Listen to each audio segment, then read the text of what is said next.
Hey everyone, this is Keith Scott from out in Sydney, Australia. I'm one of the voices of Bullwinkle J. Moose. It's time to watch Relentless and Unstoppable. And so give it up for your main hosts, Douglas Kenny and Andy McPhee. Hey everybody, this is Doug Kenny and welcome to Relentless and Unstoppable. We have another amazing guest coming on the channel today, so please hit like and subscribe. And after this episode, please stay tuned to the RNU channel for more amazing guests. Let's get this on! Hey everybody, how you doing?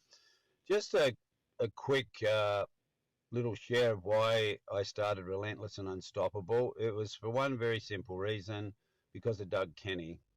Nothing to do with me at all, zero. I was just coaching Doug, and he took on the coaching and mentoring, and he made all the changes. He took all the suggestions from his parents as well as my coaching, but it was all about Doug, his breakthrough and his weight loss, his willingness to accept that he is dealing with high functioning autism and other issues, but he's never quit, he's never given up. So we did one interview with him to share his story, and then we decided to start interviewing other people. And Doug has now taken over the whole channel, and he does all the interviews, he runs everything. He's just an amazing young man. So RNU was born from simply what an amazing young man Doug is, and his story needed to be shared.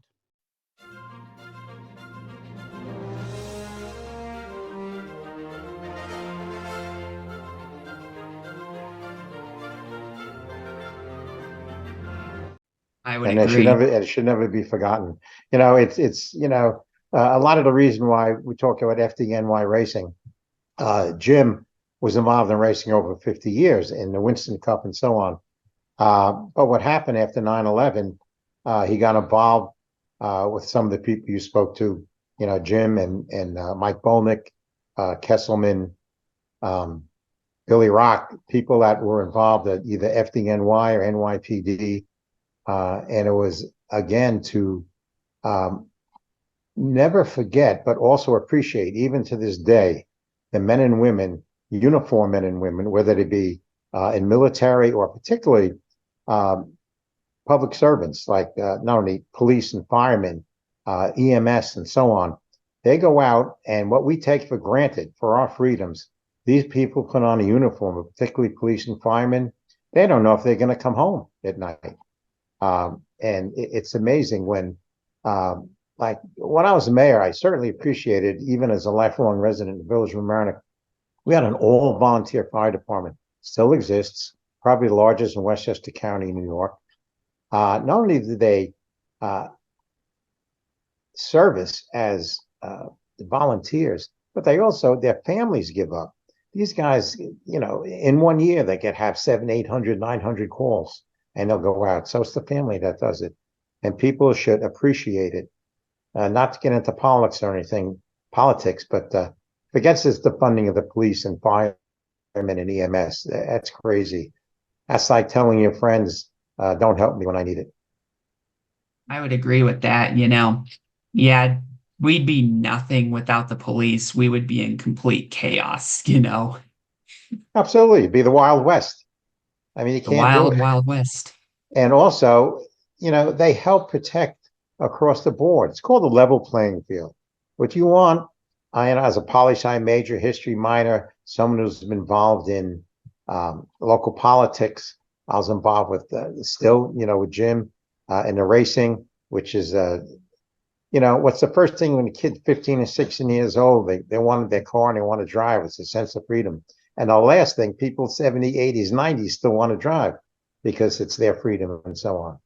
So what you want to do is support policies that treat everyone the same. It's called a level playing field. If you have a level playing field and you treat everyone the same, you avoid all this crazy far right and far left. You know, I will always believe the vast majority of people in this country are people of goodwill, and they will go out and they will help. And if you see any of the news coverage going back to 9/11, you saw the people lining up and just cheering the firemen. And think about the mentality of it. Look at the World Trade Center when it was happening. You had people running out, which is understandable. But while they were running out, you had the firemen and police, EMS running into the building. And that's the infamous and sad 343 that people gave up their lives. And like I mentioned Mike Bolnick was a fireman in with the Cross Bronx Express, the house he was in, and Oriel Palmer, who was a battalion chief and a member of that thing. He ran up. These guys had weighting packs, probably over 100, 150 pounds, made it up to the top in the 70s to do it. The dedication to their community and other people is just something that is to be lauded always and appreciated. And basically what happens, it allows us to go out and talk on a podcast and have a good time and talk about how great this country is. Yeah, exactly. I actually recently had a guest that was in the World Trade Center at the time that the airplane struck the North Tower, and he was actually he was minutes away from being promoted to being one of the executives of, the complex. And even though he didn't technically get promoted yet, he said that when the airplane hit the tower, he ran out, and instead of fleeing for his own safety, he stayed behind to help as many people get out of the towers as if he were the captain of the ship that had to go down with the ship. You know what I mean? Absolutely. It's again, it goes back to what I said. Most people are people of goodwill and they will help each other. If you're walking in the street and you saw someone fall down, if you could, you would go over and help them out. It's just common courtesy. And it goes back to one of my original comments that we started. When you help someone else, whether it be group or individual, you get more out of it than the person you're helping. It's just something that it's a feeling is hard to describe. But the best facts that I had, at whether it be mayor or working with Jim Rosenblum after M1 Racing or in the America's Cup, anywhere in the world. I was down in Australia for the America's Cup, and it's just amazing how people gravitate together and help each other. It's a very satisfying thing. And the thing you have to be careful of, which I said it publicly many times at meetings, just be careful of cowards. Bullies are cowards. When you get together, the cowards and the bullies will go away because they are cowards. If you work together, and that's the basic principle of this country and other free countries and democracies, you work together, and again, come back to the simple phrase, a level playing field. You treat everybody the same manner and the same rules and regulations. Yeah, you said it best because Al Qaeda, were bullies, and their hope for 9/11 was to scare us out of the Middle East area. And what did they do when we stood in unity? No more attacks after that for the most part. And then when Osama bin Laden was killed, his successor did literally nothing but just threaten us, and that was it. Well, there's always bullies. You can go back in history when Japan attacked the United States and Hawaii and so on. One of their the highest ranked admirals said, "You just woke up a sleeping giant," and that's what happened. And people need to wake up, need to work together, and so on. You don't need a far right. You don't need a far left. Again, it's very simple. A level playing field for everyone. Treat everyone the same. Everyone is not equal as far as abilities are concerned. That has nothing to do with helping someone. Mhm. It's great when you have different people, different cultures, and so on. And that's the ironic part about it. You have an American flag that my viewpoint of it is the flag is made up of tens of thousands of different threads, different people, different cultures, and so on. But it's woven together, and together you have strength. And that's That's it. really I think amazing. I've been fortunate enough in my work with the Safe Flight and traveling pretty much around the world. Most people anywhere in the world are the same. They will try and help you, whether you speak the same language or not, but they know if you're trying. And it's you appreciate the freedom this country has.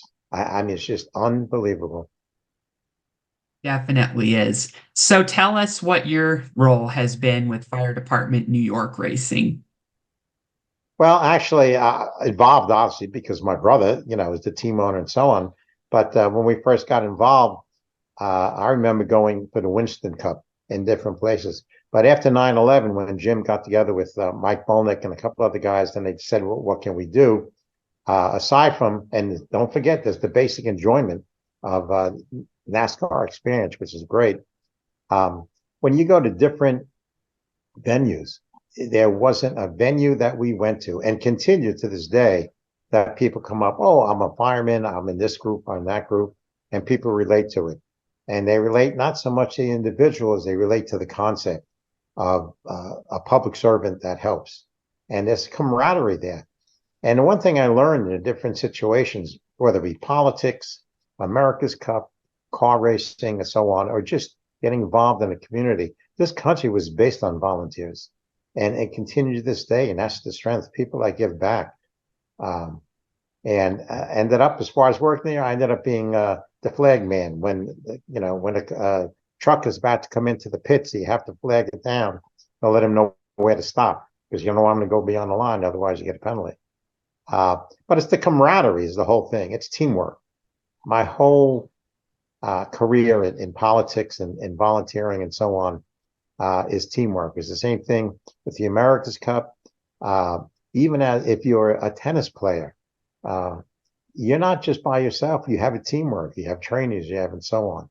And FDNY, you have people that work together.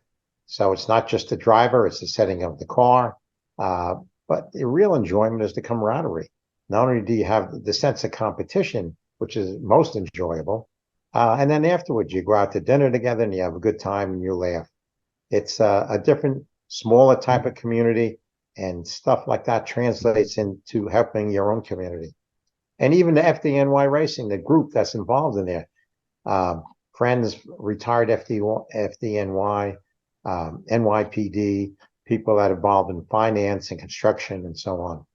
It's just fantastic, and from all over the country.